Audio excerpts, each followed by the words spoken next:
আসসালামু আলাইকুম।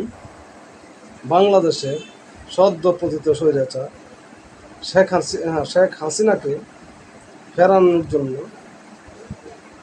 আলোচনা করেছেন আমাদের বাংলাদেশের মাননীয় প্রধান উপদেষ্টা ডক্টর মোহাম্মদ ইউনূস এবং ভারতের প্রধানমন্ত্রী নরেন্দ্র মোদীর সাথে। এই বিষয়ে দৈনিক ইত্তেফাকের বিশ্ব সংবাদ থেকে একটি আলোচনা করছে।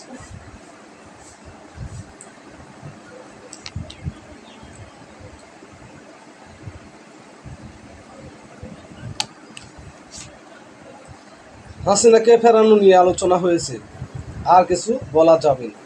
বিক্রম মিশ্র।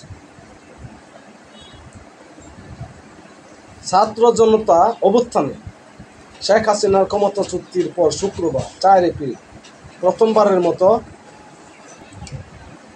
বাংলাদেশের অন্তর্বর্তীকালীন নেতা ডক্টর ইউনূসের সঙ্গে ভারতের প্রধানমন্ত্রী নরেন্দ্র মোদীর বৈঠক হয়েছে। এই বৈঠকে নানা প্রসঙ্গের সঙ্গে উঠে এসেছে ভারতে থাকা শেখ হাসিনাকে দেশে ফেরানো প্রসঙ্গ। ভারতের বার্তা সংস্থা ANI জানিয়েছে, বৈঠক পরবর্তী সংবাদ সম্মেলনে সাংবাদিকদের প্রশ্নের জবাবে পররাষ্ট্র সচিব বিক্রম মিশ্রি বলেন, শেখ হাসিনার প্রত্যাবর্তন নিয়ে আলোচনা হয়েছে, এ বিষয়ে আর কিছু বলা যাচ্ছে না। তিনি আরও বলেন, বৈঠকে মোদি গণতান্ত্রিক, স্থিতিশীল, শান্তিপূর্ণ, প্রগতিশীল এবং অন্তর্ভুক্তিমূলক বাংলাদেশের প্রতি ভারতের সমর্থন পূর্ণ ব্যক্ত করেন।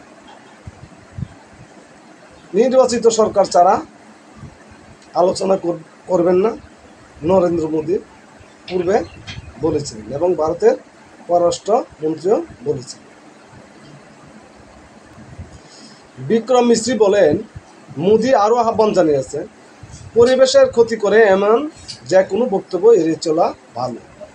সীমান্ত সুরক্ষা ও নিরাপত্তা বজায় রাখার জন্য আইনের কঠোর প্রয়োগ এবং অবৈধ সীমান্ত পারাপার প্রতিরোধ করা প্রয়োজন। বাংলাদেশের হিন্দু সহ সংখ্যালঘুদের নিরাপত্তা ও সুরক্ষা নিয়ে ভারতের উদ্বেগের কথা তুলে ধরা হয়েছে।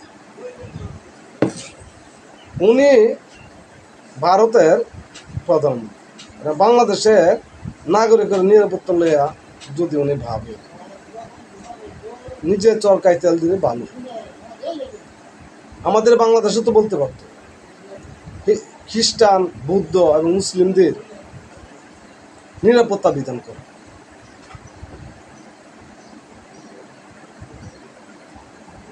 শান্তিপূর্ণ সহাবস্থানে বিশ্বাস করেন আমাদের এই সরকার এবং আমাদের প্রধান উপদেষ্টা ডক্টর মোহাম্মদ ইউনূস শান্তিতে নোবেল পুরস্কার বিজয়ী। 7 সিস্টার্সের কোনো সমুদ্র বন্দর না, তাই এসব অঙ্গরাজ্যে ব্যবসা বাণিজ্য এবং জিনিসপত্রের দাম অনেক বেশি। বাংলাদেশের চট্টগ্রামের সমুদ্র বন্দর যদি এই 7 গণরাজ্য বা 17 সিস্টার্স ভারতের অঙ্গরাজ্যগুলি ব্যবহার করে, এতে ওই দেশে জিনিসের দাম কমবে, ব্যবসা বাণিজ্য ভালো হবে এবং নাগরিক ভালো সুবিধা ভোগ করবে। এতে ভারতের ভালো, বাংলাদেশের ভালো, এটা বিশ্বের ভালো। ডক্টর ইউনূস শান্তিতে নোবেল পুরস্কার বিজয়ী হিসাবে উনি এই আহ্বান জানিয়েছেন। এটারা যদি ভুল ব্যাখ্যা করে, এতে ওই দেশেরই ক্ষতি হবে। সবাই ভালো থাকুন, সুস্থ থাকুন, ধন্যবাদ।